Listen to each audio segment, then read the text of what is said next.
நம்ம வீட்ல இந்த வருஷம் தான் முதல் முறையா வரலட்சுமி பூஜை ரொம்ப எளிமையான முறையில், ஆனால் மனசுக்கு ரொம்ப நிறைவாகவே நான் செஞ்சு முடிச்சிருந்தேன். எங்கள் வீட்டு சைடும் சரி, மாமியார் வீட்டு சைட்லையும் இந்த பூஜை முறைகள்லாம் கிடையாது. ஆனால் எனக்கு வந்து இந்த வரலட்சுமி பூஜை பண்ணணும் அப்படின்ட்டு ரொம்ப வருஷமாக அந்த ஆசை இருந்துகிட்டே இருந்தது.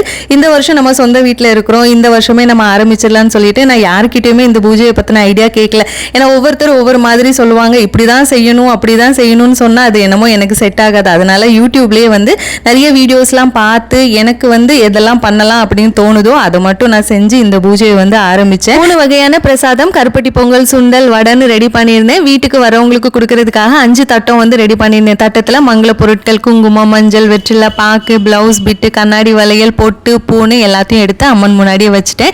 வீட்டுக்கு எல்லாத்தையும் ஒரு 6 மணி போல் வர சொல்லியிருந்தேன். எல்லாரும் வந்ததுக்கு அப்புறமா பூஜை ஆரம்பிச்சு எல்லாத்துக்குமே தட்டம் கொடுத்துட்டு அவங்க காலில் விழுந்து ஆசீர்வாதம் வாங்கியிருந்தேன். இந்த வருஷம் வந்து உருவ வழிபாடு பண்ணாமல் எளிமையாக வந்து அம்மனோட ஃபோட்டோ வச்சே வந்து சூப்பராக பூஜையை வந்து செஞ்சு முடித்தோம். நான் இந்த பூஜையில் நம்ம எல்லாத்துக்காகவும் வேண்டிக்கிட்டேன். வீட்டில் பூஜை முடிஞ்சதும் அப்படியே குடும்ப கோவிலில் நேற்று பொங்கல் வச்சுருந்தோம், அங்கே கிளம்பி போயிட்டோம். நேற்று டே சூப்பராக போச்சு. நாளைக்கு பார்க்கலாம்.